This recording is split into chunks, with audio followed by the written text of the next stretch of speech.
എൻ്റെ പേര് ആഷ. ഞാനിപ്പോൾ ഹൈദരാബാദ് എന്ന സ്ഥലത്താണുള്ളത്. ഞാൻ ഡൽഹിയിൽ നിന്നാണ് ഇപ്പോൾ ട്രാവൽ ചെയ്ത് വന്നിട്ട് കുറച്ച് നേരമായി. ഒന്ന് ഫ്രഷായി ഇപ്പോൾ ഇതാ സംസാരിക്കും. നമ്മുടെ ജീവിതത്തിൽ ഓരോ പ്രശ്നങ്ങൾ വരുമ്പോഴും നമുക്ക് സംസാരിക്കാൻ ഒരു കൂട്ട് വേണമെന്ന് എപ്പോഴും നമ്മൾ ചിന്തിക്കാറുണ്ടല്ലേ. അത് മനുഷ്യ സഹജമായ ഒരു കാര്യമാണ്.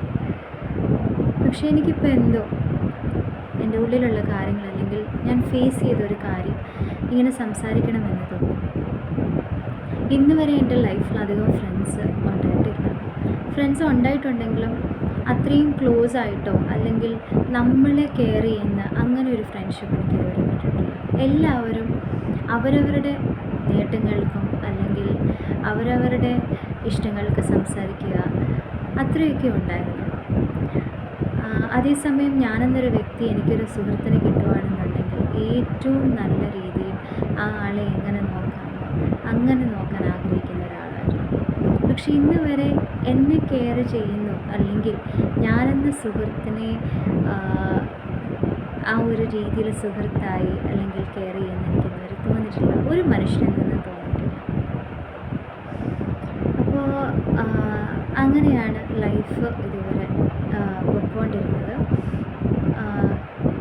ഞാൻ എൻ്റെ ഹൃദയത്തിൻ്റെ നന്മ കൊണ്ടാണോ എന്ന് എനിക്കറിയില്ല, അല്ലെങ്കിൽ എന്തെങ്കിലും ഉണ്ടാവും. എനിക്ക് വേറൊരാൾ വേദനിക്കുന്നത് കാണുമ്പോഴോ സങ്കടപ്പെടുന്നത് കാണുമ്പോഴോ ഉള്ളിൽ ഒരുപാട് വിഷമം തോന്നും, ഭയങ്കരമായിട്ട് സങ്കടം വരും.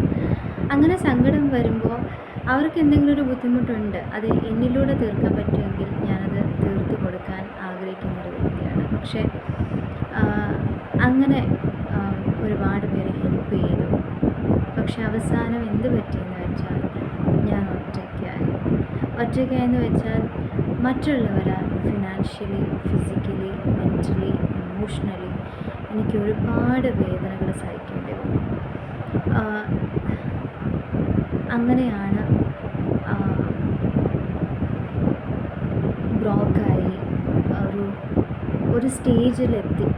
അപ്പോൾ ഇനിയൊരു വേദന താങ്ങാനുള്ള ശക്തി ഉണ്ടെങ്കിലും അതെല്ലാം മറികടന്ന് വീട്ടിൽ നിന്ന്, ഡൽഹിയിൽ നിന്ന് എല്ലാവരെയും വിട്ട് ഹൈദരാബാദിലെ ജോലിക്ക് വന്നു. ഇനി ഇവിടെ നിന്ന് PG ഒക്കെ നോക്കണം.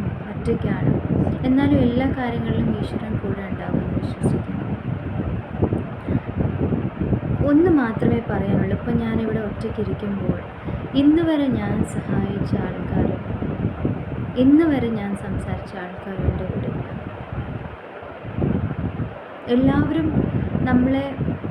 നമ്മുടെ പൈസയ്ക്ക് വേണ്ടി അല്ലെങ്കിൽ നമ്മുടെ സമയം അല്ലെങ്കിൽ അവരുടെ കാര്യങ്ങൾ ഷെയർ ചെയ്യാൻ വേണ്ടി മാത്രമാണ് നമ്മളെന്ന വ്യക്തിയെ കാണുന്നത്. എല്ലാവരുടെയും ലൈഫിൽ ഒരു ഓപ്ഷൻ മാത്രമായിരുന്നു ഞാൻ. അപ്പോൾ ഇന്ന് ഒറ്റയ്ക്കിരിക്കുമ്പോൾ അഭിമാനവും തോന്നുന്നു. സങ്കടമുണ്ടെങ്കിലും ആ സങ്കടത്തിലുപരി അഭിമാനം തോന്നുന്നു. എല്ലാവരുടെയും മുമ്പിൽ ആർക്കും അവരവരുടെ കാര്യങ്ങൾക്ക് വേണ്ടി മാത്രം വന്ന് തള്ളിക്കളഞ്ഞു പോയെങ്കിലും എല്ലാവരുടെയും മുമ്പിൽ തല ഉയർത്തി നിൽക്കാൻ ഒരവസരം കിട്ടി. നല്ല രീതിയിൽ ജോലി ചെയ്യണം, മുന്നോട്ട് പോകണം, കാര്യങ്ങളൊക്കെ നോക്കണം എന്നാണ് ആഗ്രഹം. ഒരിക്കലും ആരെയും കൈയൊഴിഞ്ഞ് സഹായിക്കരുത്, ആരെയും ഉള്ളുകൊണ്ട് സ്നേഹിക്കരുത്. അവിടെ വേദനയല്ലാതെ വേറെ ഒന്നും വരില്ല. സ്വന്തം അച്ഛനും അമ്മയും അല്ലെങ്കിൽ നമ്മുടെ രക്തബന്ധങ്ങളും മാത്രമേ കാണുകയുള്ളൂ. തെറ്റുപറ്റാം, എല്ലാ മനുഷ്യർക്കും തെറ്റുപറ്റാം. പക്ഷെ നമ്മൾ എത്രത്തോളം ക്ഷമിക്കുന്നു അത്രത്തോളം നമ്മൾ താഴ്ത്തുന്ന ആൾക്കാരാണ് ഈ ഭൂമിയിലുള്ളത്. എല്ലാവർക്കും ഒരു പക്ഷേ കളിതമാശയായിരിക്കും നമ്മുടെ ഫീലിങ്സ് വെച്ച് കളിക്കുന്നത്. പക്ഷെ നമ്മളെപ്പോലെ അല്ലെങ്കിൽ ഹൃദയത്തിൽ കള്ളത്തരമില്ലാത്ത അല്ലെങ്കിൽ മറ്റുള്ളവർക്ക് പ്രശ്നങ്ങളൊന്നും വരരുതെന്ന് ആഗ്രഹിക്കുന്നവർക്ക് അതൊരിക്കലും ഒരു കളിതമാശയായിരിക്കും. സ്വന്തമായി ഡിസിഷൻ എടുക്കുക, നല്ല രീതിയിൽ മുന്നോട്ട് പോവുക, ഒരാൾക്കും വേണ്ടി ജീവിക്കാതെ അവനവന് വേണ്ടി ജീവിക്കുക. ഞാൻ ഇന്ന് മുതൽ എൻ്റെ ലൈഫ് റീസ്റ്റാർട്ട് ചെയ്യുവാണ്.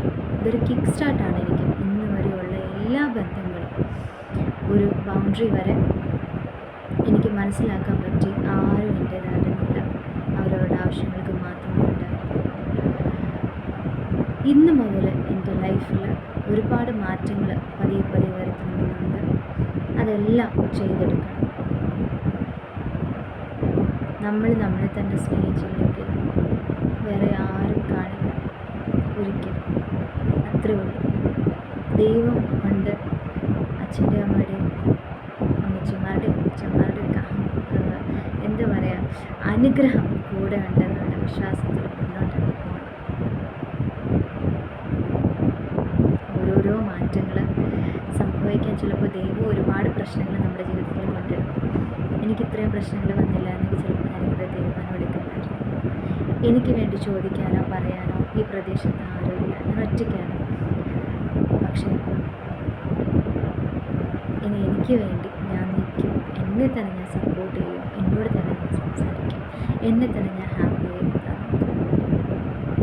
മറ്റുള്ളവർക്ക് വേണ്ടി ജീവിച്ച് സമയം പാഴാക്കാതെ സ്വന്തമായിട്ട് സ്വയത്തിനു വേണ്ടി ജീവിച്ച് അച്ഛനെയും അമ്മയും